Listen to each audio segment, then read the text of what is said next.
Cənazə namazı. Bu da fərd-ı kifayə ibadətlərindəndir. Qılınma qaydası ölünü imamın qarşısına, baş hissəsini qiblənin sağına, ayaq hissəsini isə soluna qoyulur. İmam kişinin baş hissəsində, qadının orta hissəsində dayanır. Cənazə namazı 4 təkbirlə qılınır. Hər təkbirdə əllərini qaldırır və ilk təkbirdən sonra Fatihəni oxuyur. İkinci təkbirdən sonra təşəhhüddə olduğu kimi Peyğəmbərə sallallahu aleyhi və səlləm salavat getirir. Üçüncü təkbirdən sonra isə ixlasla ölülər üçün dua edir. Daha fəzilətli odur ki, sünnədə gələn dualar olsun. Sonra 4-cü təkbirini deyir və biraz dayanır. Sonra sağ tərəfinə bir dəfə salam verir. Əgər ikinci salamı verərsə, bəzi hədislərdə bu haqda bəhs edildiyinə görə bunda problem yoxdur.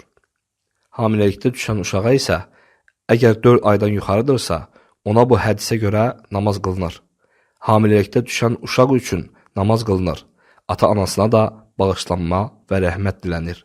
Uzaqda olana, əgər cənazə namazı qılınmayıbsa, onun üçün də namaz qılmaq icazəlidir. Necə ki, bunu Peyğəmbər sallallahu aleyhi və səlləm Nəcaşi üçün cənazə namazında etmişdir. Say nə qədər çox olsa, ölü üçün bir o qədər yaxşıdır. Peyğəmbər sallallahu aleyhi və səlləm buyurub, bir ölüyə, müsəlmanlardan 100 nəfərə çatan bir dəstə onun üçün namaz qılıb və onların hamısı onun üçün şəfaət etsələr, yəni dua etsələr, ona şəfaət olunar. Kafirə cənazə namazı qılmaq icazəli deyil. Uca Allah buyurub, heç vaxt onlardan ölmüş bir kəsin cənazə namazını qılma, qəbrinin başında da durma. Çünki onlar Allahı və onun elçisini inkar etdilər və günahkar olaraq öldülər.